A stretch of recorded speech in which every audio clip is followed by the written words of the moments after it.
You're listening to Comic Reflections, episode 191. I'm your host, Nicholas Prom. I'm Lord Plunder, Jeff Barnhart. Ka-Zar gets all the good press. It's not fair. Comic Reflections is brought to you by Rhymes with Geek. You can find our show and many other cool podcasts like the all-new Anti-Fanboy, Super Podcasto Magnifico, and Ultimate Facepalm at rhymeswithgeek.com. And if you enjoy this program, please subscribe to us on either iTunes or Stitcher. All right. Yeah. So... It's a Ka-Zar-rific episode today. Yeah. And something else also very cool and noteworthy, but we'll get to that when we get to it. But the first issue we're going to talk about today is Astonishing Tales number 12. It's the June of 1972 issue. And the story in this is called Terror Stalks the Everglades. The main body of this issue was written by Roy Thomas, and there's a sequence in the middle written by Len Wein. And the main sequence was drawn by John Buscema and inked by Dan Adkins, and then the stuff in the middle by Neil Adams. And this issue was really interesting. It's the second ever appearance of the Man-Thing. He appeared in Savage Tales number 1, which was a black and white magazine. Marvel had several at the time, and for whatever reason, they put out the one and decided not to continue that series. And maybe they had too many other, like, that's one too many. That kind of thing happens. But anyway, there was a second story written and created and prepared for Savage Tales number 2, but there was no Savage Tales number 2. So it was worked into the center of this story. And so that's why we've got that. It happens occasionally that people will change, and they'll change writers or artists in the middle of a story, and it usually sucks, but it works here. Yeah. I like it. And it's definitely different. All right, Ka-Zar is taking his, what is it, Zabu is a saber-toothed tiger. I have trouble remembering Zabu's name. So. Really? Yeah. I've seen too many Tarzans. And There's no Zabu in Tarzan. There's animals with weird names like that. So. Oh, okay. And Zabu is coming out of an airplane in a cage, and it breaks open, and Zabu's mad, and the airport authority doesn't know that there's a saber-toothed tiger in the airport, and surprise, so they're going to try to shoot him, and this makes Ka-Zar angry. I feel like this happened that time Ka-Zar fought Spider-Man. Like a very similar thing. It was he had to come into civilization for some reason. J. Jonah Jameson tried to rope him into fighting Spidey. Remember that? Right, yeah. That's okay. Yeah, so they escape and get into this stupidest looking helicopter ever. Looks like a Tylenol or something. Just a gray one, but it's... what do you mean? It's pill shaped? Is that what you mean? Okay. Food. But so Bobby Morse is on this mission or adventure with Ka-Zar also.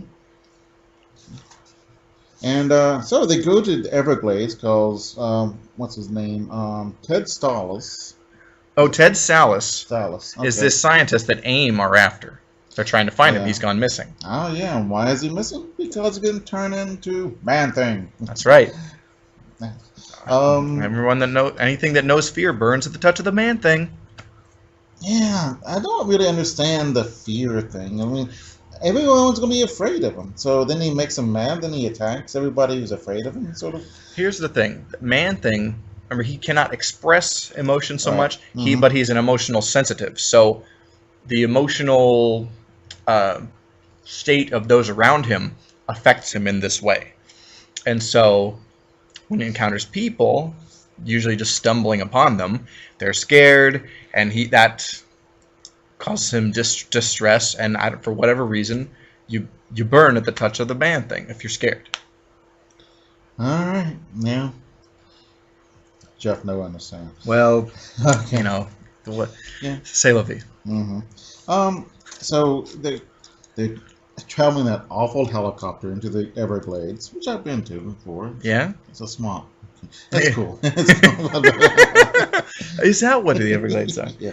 I always wondered. Yeah. And AIM is there in their Advanced Idea Mechanics. in their stupid beekeeper outfits. I like them.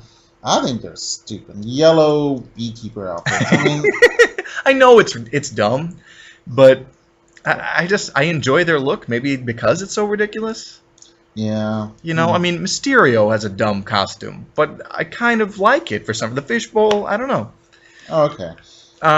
So they zap with they have a cool gun. They're really great. And they zap the helicopter out of the sky. Yeah. And they land and they're instantly attacked by gators. Yeah. Or long snouts. I can't think that's Ka-Zar calls them. Pretty cool fighting. And Yeah, saber-tooth tiger versus alligators. Yeah. That's rad. Oh, that was awesome. He Um, didn't have any trouble with them. yeah, I really like. Appreciate Dan Adkins' inking over John Buscema's pencils here. Adkins was a pupil of Wally Wood's, and his inking style, well, and his penciling style, shares many aspects and characteristics of Wally Wood. Mm-hmm. So, if you can't have Woody, one of his assistants will do in a pinch, Mm-hmm. and Dan Adkins was maybe one of the best of them. Yeah. Bobby, thankfully, is wearing a red miniskirt. I think the 70s was a comic artist's favorite time because girls wore miniskirts all the time. And I counted 3 miniskirts, I think. In Yeah. this. Even an agent of S.H.I.E.L.D. is wearing a miniskirt. Right, yeah. And it's not I like miniskirts, fine. What man doesn't? But they're not practical. No. Yeah, so, unless you the only thing they're good at is attracting attention from males. Right. But since she's in S.H.I.E.L.D. and she's a spy, some of the time that would be useful. Yeah, but not going to the Everglades. No. No, so but God bless her anyway. Yeah. Okay, well she's knocked out. They go to what is this secret government thing where Man Thing is born. Right. Now, Ted Sallis was working on this this formula that was going to help plants grow to big size. He invented GMOs. But anyway, it was, with the idea of we're going to cure world hunger or whatever. Mm-hmm. And so it's kind of interesting. Something you would have read about in like Omni magazine in the 70s became a horrifying reality in the 1990s. But yeah. It's Man Thing predates Swamp Thing, but their origins and gestation creatively are pretty much side by side, Mm-hmm. and their origins are quite similar. Yeah. But We get the origin story of Man Thing. One thing now confused me. I didn't look this up, sorry, but it said Ted Stylus? Sallis, Okay. no T. No T? Oh, okay. You're right. Okay, I don't know why. Okay. It's called reading. Yeah, I don't do it very well. All right, he's running away with his sleek sports car, and he runs into the swamp, running from the betrayal of the woman he loved, which is Ellen, I guess. And then people were attacking Ellen earlier, so I don't know. I've read that first Man Thing story. Here's the thing: he sequestered himself to his lab in the swamp, working on this thing. Mm-hmm. His girlfriend is actually an agent of AIM. Oh. Okay, and she betrays him. And when the lab accident happens and he becomes the Man Thing, she encounters him and she's scared, and she's horribly disfigured by the touch of the Man Thing. She's the first person that's burned at the Man Thing's touch. Mm-hmm. And she was this gorgeous girl. But of course she only pretended to love him, and she was awful. Yeah. Okay. Well, that's okay. It's really well drawn. I like. Well, it's Neil Adams. Yeah. Very nice. Although I think the first Man Thing story was drawn by Gray Morrow, who was great also. Yeah. That's pretty cool. It's I don't know which color you would call this. It's not sepia tone, kind of yellow tone, but it's black. Yeah, I mean, here's the thing. It was prepared and for a black and white magazine, and so they're just using yellow tone to be indicative of a flashback with this sequence. Mm-hmm. And also so they don't have to fully color it, so they can just go straight to press. They could have colored it though, right? Of course they could have. Yeah. But They opted not to. I don't mind black and white comics, but I like if there's a color comic, I'd rather see it in color personally. But well, with the phone book reprints that take out the color, I'd rather see them in color. But I mean, I'm not against black and white. And I think those books, the showcase volumes, the Marvel Essentials, I would love to be reading those stories in color, and many of them I have. But for 500 or more pages of comics for like $20 or or thereabouts for most of those volumes, the deal is too good to pass up, especially for guys like us who love Silver and Bronze Age comics. Correct. They're a gold mine. Yeah. All right. So Man-Thing is thinking about his origin story. Then we come back. He is watching the scientific community thing, and I don't know what. It's fine. Lab or whatever. And Ka-Zar can sense or either smell and hear him, but no one else can. Sure. And he, instead of using the door, he uses the window and goes after him. He goes through a lot of windows that way. Yeah. All right. So Man-Thing sees AIM, and the AIM agents are trying to hunt him down, or they're trying to find Ted Salas to no avail, and they encounter the Man-Thing. They've trapped him in a pitfall, which is cool. Yeah, it is. And then Ka-Zar comes and starts kicking butt. And then AIM agents fall into the pitfall with Man-Thing, and of course they burn at his touch. Right. Because they're scared. Yeah. And so then someone hits Ka-Zar in the back with one of the AIM guys. Yeah. And he's knocked in there, and we see them facing each other. Yeah. Man-Thing and Ka-Zar. And that's pretty cool. Yeah. And we don't know what happens next, but I'm sure they become friends. I think, I'm sure you're right, or something. I think either, I don't know if you or I will do these books, or if Spencer and I will, but I believe this story and its conclusion are in the essential volumes of Man-Thing. I think they're in Man-Thing Volume 1, so, we could get to that. Yeah. And okay, let's go to the next one. Yeah, the next one. The next issue is Astonishing Tales number 19, and it's the August of 1973 issue. The story is called "And Men Shall Name Him Victorious." It was written by Mike Friedrich, pencils by Dan Adkins, and inks by Jack Abel, except for the last 5 pages, which were done by Jim Starlin. So. And this is 1973. It's pretty early in Jim Starlin's career. I think this is before he worked on Captain Marvel, and certainly before he did Warlock. Not bad. No, they're good. I didn't notice anything, to tell you the truth. Well, they made a little note. Oh, did they? Okay. Yeah, thanking him for coming in at the last minute. So apparently there was some problem. Dan Adkins couldn't finish the job, and that happens sometimes. But yes, Ka-Zar is up to his eyeballs in supervillains. He's got this new guy who is calling himself Dr. Victorious. I can't remember he was Professor something or other. Yeah. What was his name? It's something... Something pedestrian. No, Victor Conrad. Yeah, Professor Victor Conrad. But he's calling himself Dr. Victorious because reasons. Yeah. So he's got to fight Dr. And of course it's misspelled. Which it just it kind of irritates me every time I see it. It's a very heavy metal band kind of thing. But there's the other villain, Gemini, and also the Plunderer, who is Ka-Zar's brother, Parnival. So, Lord Plunder. Yeah. They're both Lord Plunder. Yeah, they call him Lord Plunder. Weird stuff, reasons. Maybe the world thinks Kevin Plunder is dead. Maybe. And Parnival has assumed the title of Lord Plunder. Yeah. Or he's, in previous issues we've been reading, people think that Ka-Zar is Ka-Zar's Lord Plunder, but maybe due to the evil machinations of Parnival, the world believes him dead. Yeah. Maybe that's why. Because I don't think they can both be Lord Plunder at the same time. So. No. But anyway, Parnival, the Plunderer, he's caused problems for Namor and the Hulk also. But yeah, he's definitely Ka-Zar's main foe. Yeah. But anyway. Ka-Zar has woken up by his cat.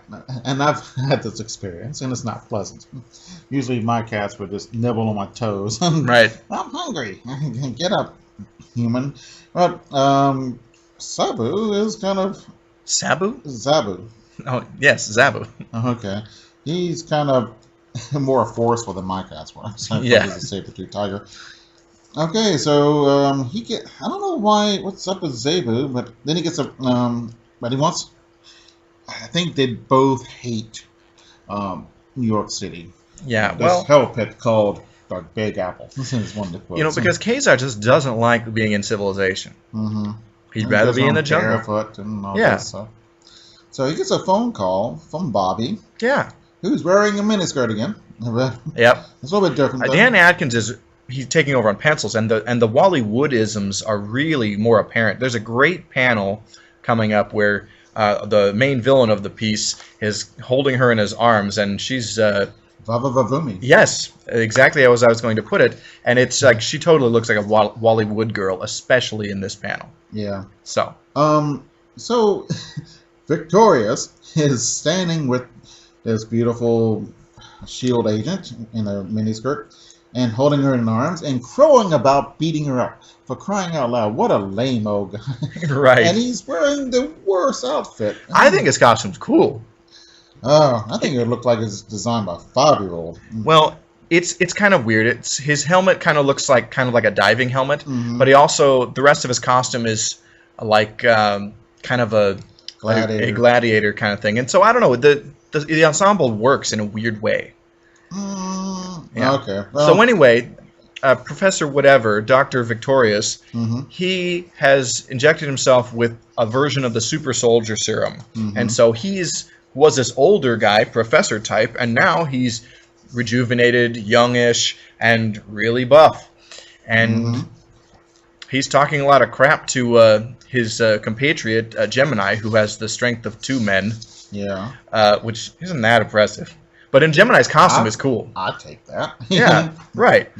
But as far as superpowers go, it's like, that's I do like Gemini's because he's half black, half white. like those folks on Star Trek. Exactly. It was Frank Gorshin. Yes. Was one of them. Mm-hmm. Yeah. Probably the most important man in comics who did not write a comic. What? 'Cause Frank Gorshin? Frank Gorshin started the crazy lunatic villain. It was the Riddler, not the Joker, and it was his thing. Everyone took off on that. Yeah, I mean, certainly the Joker, people laughed maniacally before that, but in an adaptation, Mhm. his was the most, the word I can't find. Okay. It had that je ne sais quoi. Yeah. But yeah, and it's so funny on the Batman show how the Riddler, who was kind of a minor recurring foe Mhm. up to that point, becomes like the #1 Bat villain. Yeah. The Joker and the Penguin really take second fiddle to the I Riddler. love in him that show. too, but the Riddler is the best because Frank Gorshin is wonderful. Yeah, and yeah. Oh man. What is the movie that you say that Frank Gorshin took this character from? Kiss of Death. With Richard Widmark. Yes. Yeah. Oh man, it's not a good movie, but when Richard Widmark's on the screen, it's the best movie ever. It Okay. is, oh my god. I need to see that. Yeah. I also want to see the movie with Conrad Veidt as the man who laughs. Because haven't that character, and I think it's a silent movie, that character is the basis for the Joker. Oh, okay. And if Yeah. you see the photo, you're like, oh my god, it's the Joker. Mm-hmm. So, anyway, he plays this character Gwynplaine or something weird like that. Yeah, I've heard of this, but I don't Yeah. know. So, all right. So, Ka-Zar knows where Bobby lives, so he's running around. He's wearing shoes. Interesting. Wow. Yeah. And he's trying to catch him. The bad guys are on an airplane with the beautiful girl, Bobby, and Victorious throws his battle axe. I'm not sure what it is, and knocks him down. And the battle axe comes back to Victorious. I'm not sure how that happens. Powers. Yeah. Is that the okay? Yeah. Okay. Because the shield does the same thing too. Yeah. Captain America's shield. Right. And Thor's hammer. Yeah, but the Thor's hammer does it because it's magic. Yeah. It has nothing to do with super soldier serum. Oh, right, right. That's a very good point. I pulled up the image of Conrad Veidt as Gwynplaine in The Man Who Laughs, if you want to take a look at this. Yeah, it's pretty awesome. It totally looks like the Joker, right? Yep. Okay. Mm-hmm. So, anyway. That's cool. All right. So Ka-Zar is upset. So he goes to see Shield, Nick Fury. Yay! So, Nick Fury is not really drawn that well, or something. Something irritates me about him. He's oh no, and look on his face. I don't Look, he's only in a few panels. Yeah, but normally, so they figure out where they're at. So Nick lends him a jet fighter, and a little vial of super soldier serum. Right. Which you think that's like the most precious thing in the world. There is a flashback. I guess our villains had also been making use of Gog, that giant monster that Kraven the Hunter had teamed up with and was trapped in the quicksand. Remember? Yeah, and he looks like he's on top of the World Trade Center. Yes. So be interesting to read those stories at some point. Yeah, yeah. Gemini does look cool. I like that look. Plunder less so. So, of course, he's in a castle. So, it's a castle in America. So there's this or something or this. I guess, yeah. Yeah. So, you can have a castle in America if you're a super villain. Yeah, I guess so. I mean, they do exist. Yeah, but so there's not that many of them. So Very true. They ought to keep an eye on them. So yeah, there's no coffee table book, Great Castles of America. I remember there was this great show on A&E or History Channel, Great Castles of Europe. Right. Really fascinating show. Oh, yeah, that's cool. Okay, so Victorious is monologuing, and he's making Gemini mad, and he's making Plunder mad, and his two minions, they're going to... They don't like him. They want to take over from him. It's really kind of cool interdepartmental fighting among the villains. Well, I always love quarreling among supervillains. More so than superheroes, because superheroes, you like them. And they got to be a little bit nicer, because they can't be that mean, or you're going to start hating them. Right. But villains... I mean, Marvel Comics superheroes argue all the time. DC less so, but I think I find across the board, doesn't matter who's publishing it, supervillains, when they get together, they argue. Yeah. And it's usually their undoing. Yeah. I love this picture of Gemini. That is just so cool. Yeah, he does look neat. Yeah. Very minor villain, but the three of these supervillains together, it looks great. The Plunderer, Parnival, he has this high collar. What was the most ridiculous thing in the world? I love those high collars, though. I love villains who have that. It's kind of reminiscent of the Warlords, who were villains in Wally Wood's series, The Thunder Agents. Yeah.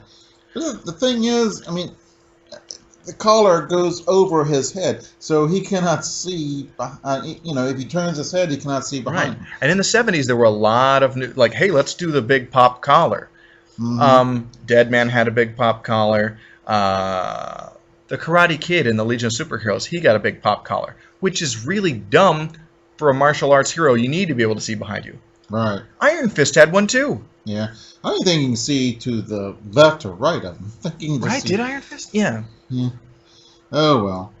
But yeah. It's hard being a superhero or villain, I guess. Yeah. Oh, God, that's just a stupid... I'm sorry. I think imagine if Daredevil could do a pop collar because he doesn't need to look behind him. All right. This week I was thinking about villains that would be completely ineffective against Daredevil. Like Mysterio, the Chameleon. We read one where he just where the Chameleon just didn't fool him because it didn't work. Yeah. And I was thinking of somebody else who just their powers would be no good. Yeah. Oh, Mastermind from the X-Men villain. If you create illusions, it ain't gonna work. Yeah. So we have a nice little thing with Ka-Zar.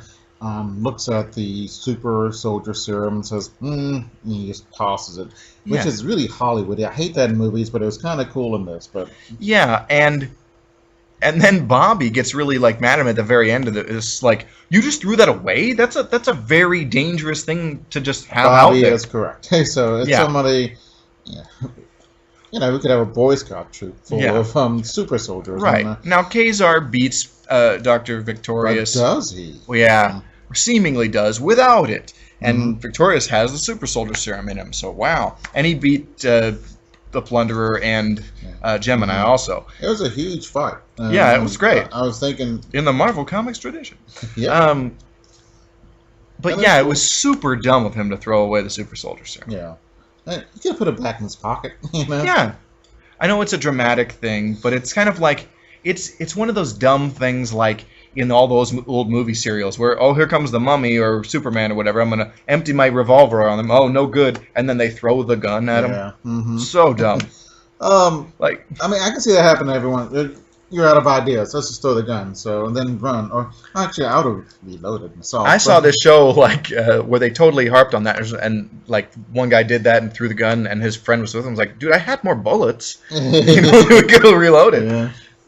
Oh, they did that in the wonderful Leslie Nielsen TV show Police Squad. which Oh, I made love naked- Police Squad. And they were just they would shoot out and they run out, so they throw the guns and then they got other guns and throw them. It was hilarious. I love that. You know, and George Kennedy was his partner on that show. And No, he was not. No? Jay North, I think, or something. Jay something. George Kennedy was in the movies. Was he? Yeah, but What? he wanted to be in the Airplane movie, but they didn't let him. Cause, I think his Because studio- George Kennedy was in the airport movies, the Right. serious movies. Yeah. And it's so funny because all those movies, and you know, and they I think Concord 79 was the last one, I think. Mhm. But every one of them he's been promoted Yeah. throughout the whole He's a series. great character. The original Airport movie is wonderful. Yeah. Airport 75, I saw, was my first film I saw with my friends going to the movie. And Oh, wow. it had the biggest effect on my cinematic life. As in, I was on my... It's a bad movie. Don't get me wrong. Okay. But I was on the seat, my edge of my seat all the time. What's going to happen? What's going to happen? And, Right. and I get emotional during movies. Yeah. And And I the get really 70s, the disaster movie was huge. Right. And so I really enjoyed it. It was great. And so I went back home and got the newspaper. Had a lousy review. And then the review was just tore to shreds. I thought it was pretty good. Didn't you think it was good? Yeah. And so I started reading reviews. And that got me in the cinema. Well, that's cool. Yeah. My So- grandfather met George Kennedy Really? in a Denny's. Wow. Yeah. Wow. Okay. George Kennedy eats a Denny's? No way. I know. I was gonna. Hey, maybe nothing else is open. It's like, No. I'm not a big Denny's fan. But No. No, I can't find anything there to eat. So everything looks boring. Really? Okay. Okay. You don't like moons over my hammy? I don't know. It's like eggs and ham, I think. Oh. It's like an omelet, I think. But anyway, Okay. so the next book we're going to talk about is Astonishing Tales number 25. It is the August of 1974 issue. No more Ka-Zar for this book. This issue introduces a kind of a cult classic Marvel character, Deathlok, the Demolisher.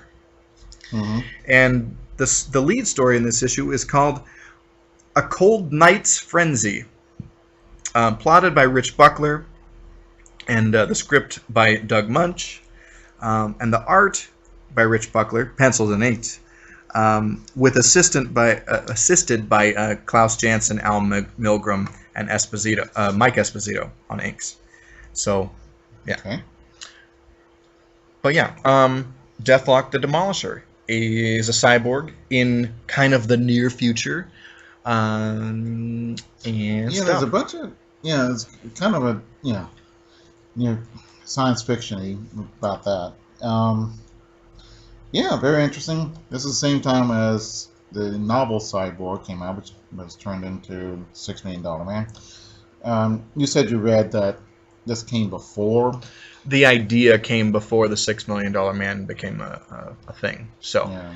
Mm-hmm. so it's not a rip-off, and it's not cashing in on that. It is another Cyborg thing. Now, this character and book, it's kind of ahead of its time. You know, you were to go to the fast forward to the 80s or the 90s, and oh my gosh, cyborgs, gun-toting anti-heroes, that was everywhere.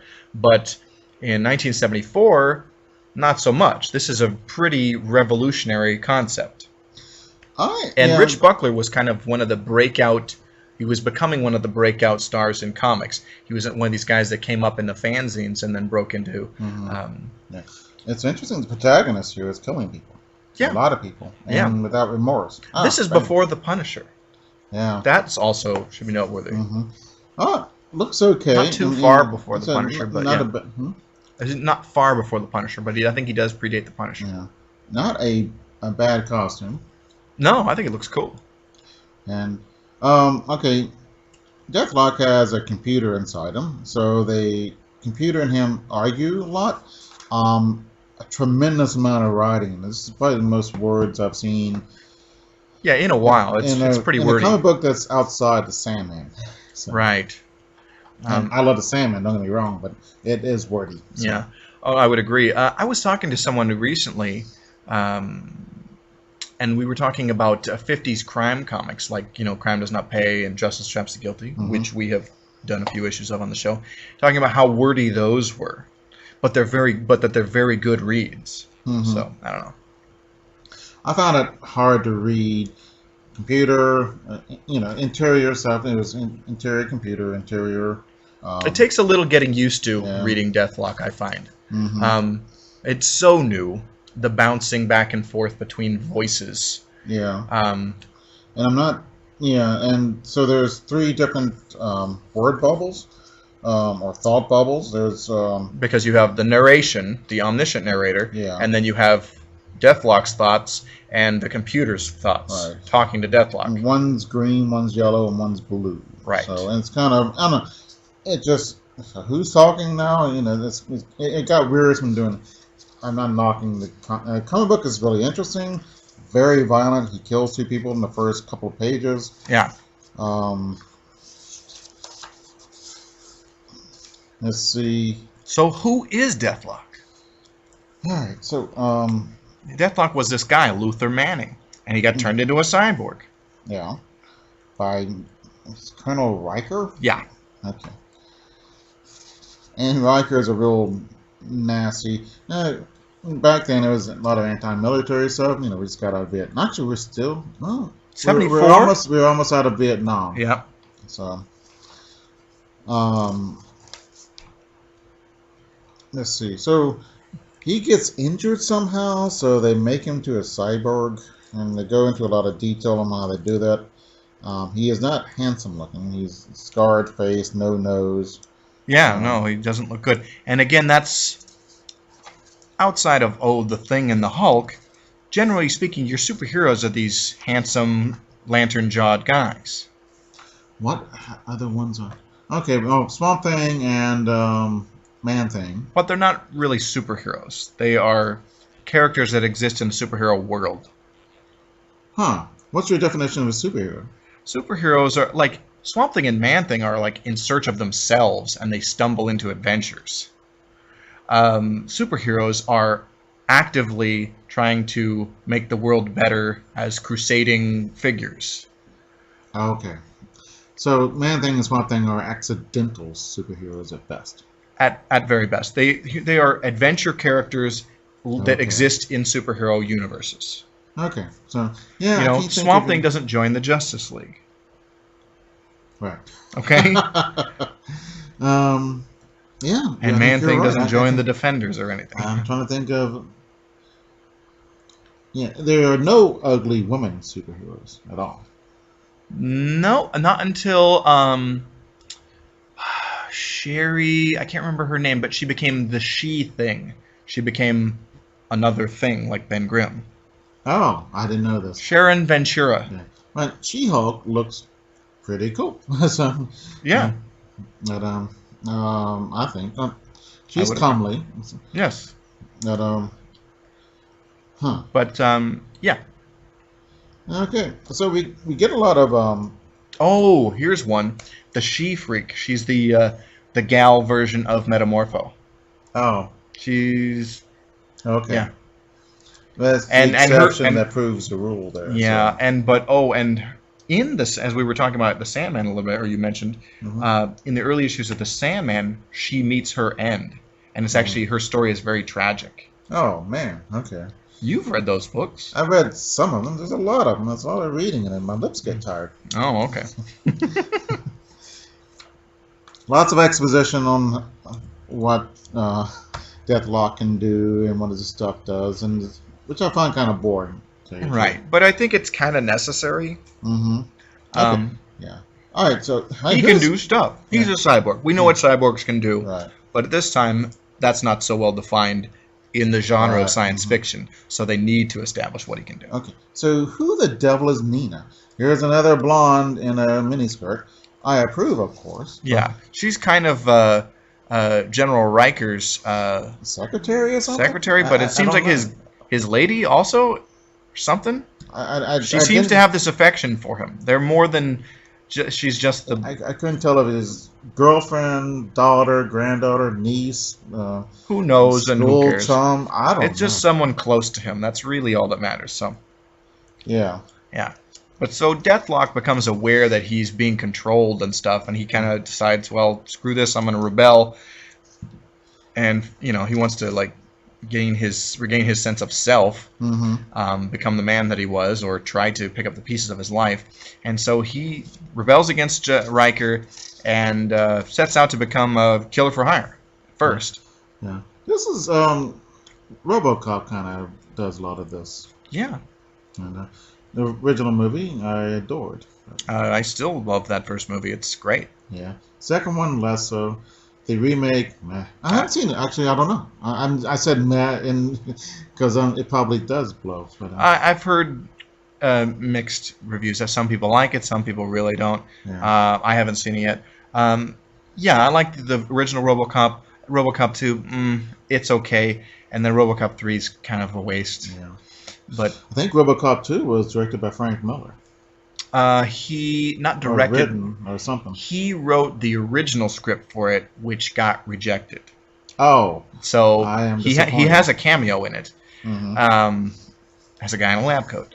But I did read a comic that adapted his original script for it, and Mhm. wow, it makes the movie you saw in the theater look like Mary Poppins. It is ultra violent. I mean, it's more violent than the first movie. Wow. Yeah. Okay. Back to Deathlok. So we just got a lot of flashbacks, and now in the first couple pages, Deathlok has shot a couple guys, and he wants his money, so he goes to talk to the boss, and the boss, oh, I thought you're a cyborg. What do you need with money? I ain't got no money. So Right. Deathlok pulverizes him. Good. Yeah. But yeah, the 70s, I mean, you think you had Death Wish and all those revenge movies. It's the rise of the anti-hero. It makes perfect sense for Deathlok and the Punisher to come out of that decade. Yeah. But he didn't really kill the guy because he's a cyborg. Oh, the guy that he thought he killed? Yeah. Mhm. Turns out there's a lot of cyborgs running around in this series. Yeah. And the general, or the colonel rather, is a cyborg, and Nina finds out about it. Yep. So she didn't even last a whole comic issue then before she gets captured. Right. And very nicely drawn.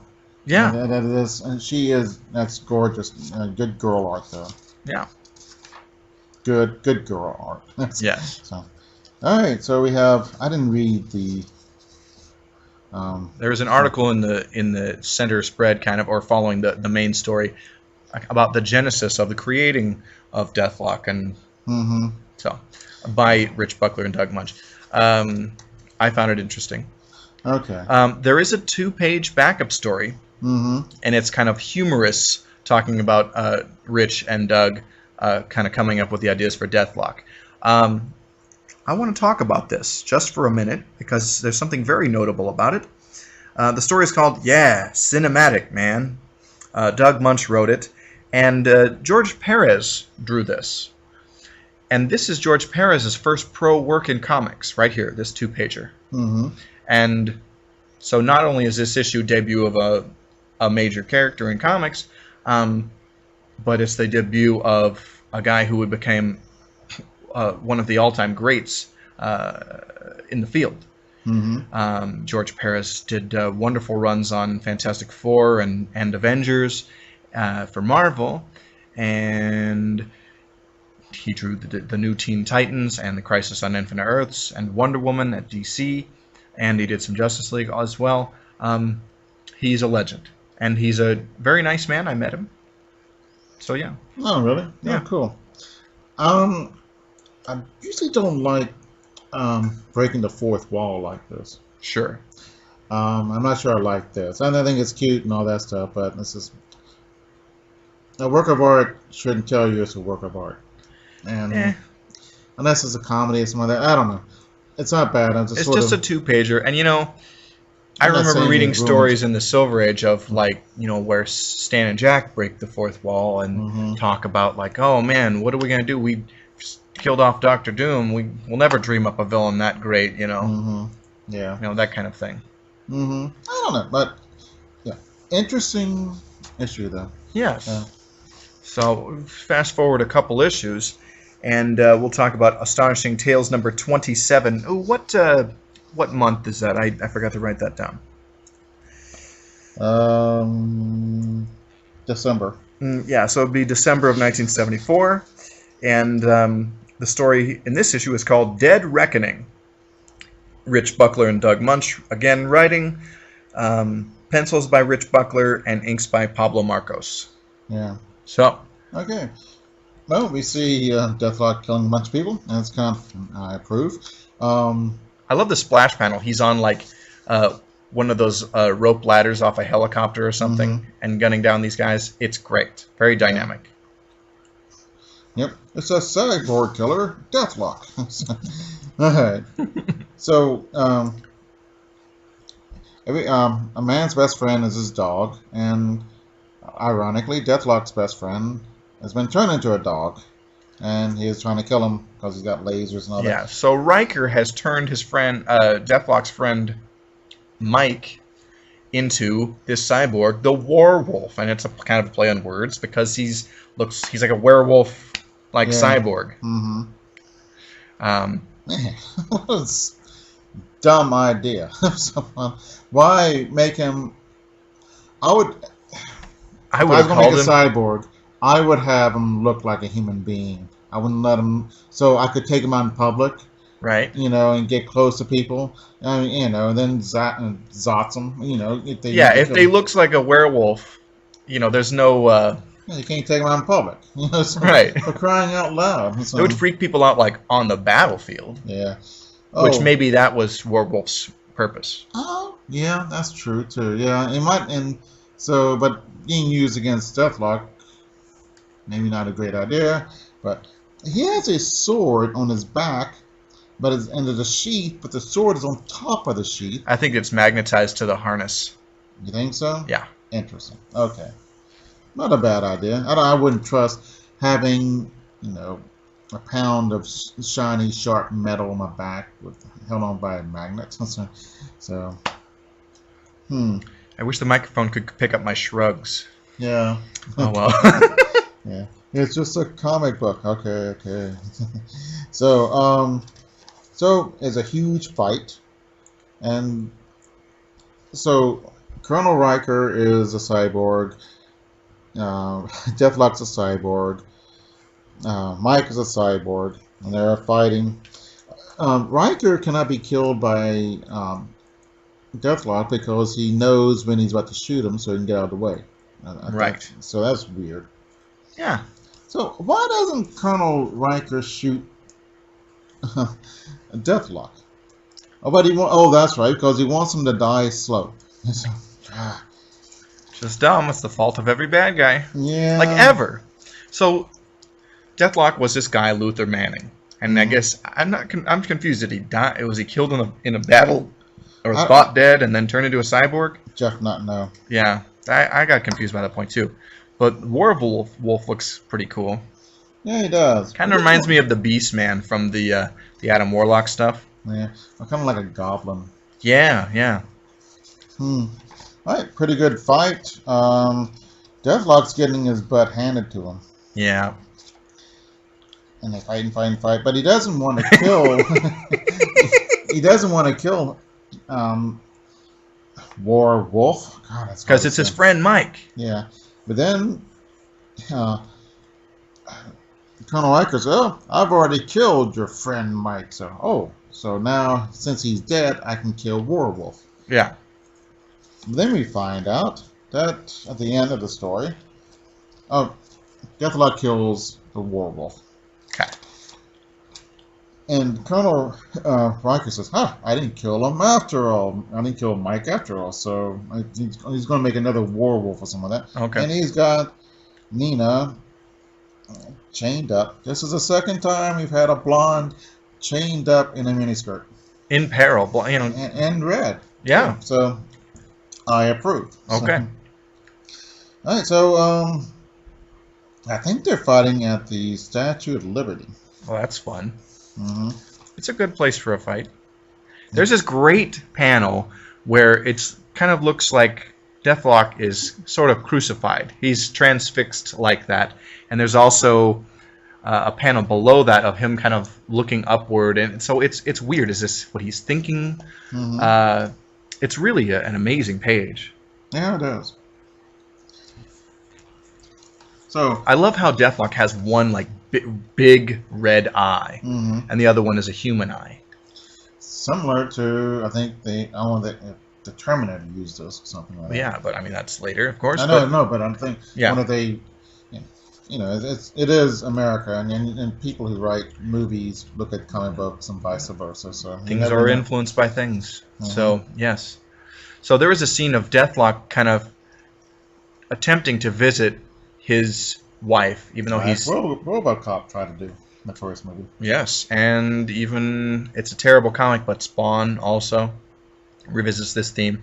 Oh God, I hated that show. Jeez. Oh, you watched the show, the animated one? Yeah, man. Yeah, Beautifully drawn, but it had 3 narrators or something like that. Yeah. Well, I mean, I think it was pretentious. It was a lousy comic. Yeah. By one of the worst artists and worst humans in the world, Todd McFarlane. Mm. But anyway, Deathlok attempts to visit his wife, but she freaks out. She doesn't know what's going on. This isn't his wife, though. It's his friend's wife, Mike's friend. And I'm totally confused. What? This isn't Mike's friend. Mike married his wife after Luther died. Oh, okay. And raised his son, and then Mike was killed and turned into the Warwolf. Yeah. And so Deathlok's son, although there's a coloring error because Luther's wife was black, and then they're showing the son as white, just in one panel. Yeah. Well, 2 actually, but in later stories you see he's black, as he would be, because that's just how it works. Mm-hmm. If one parent is of color, that's what gets passed on. So, anyway. Yeah. So yeah, so he kind of realizes he can't do this, and he bails and He stuff. cannot see his son because he's embarrassed that he's a cyborg. Well, right, and his wife couldn't accept him like that. He knows it. Right. So he tries to commit suicide, and his computer programming will not let him. So he destroys a gun. Another Hollywood thing I don't like. Right. But so he's trapped. He can't end this existence. And I think that's dramatically very cool. Yeah, it is. Yeah. Okay.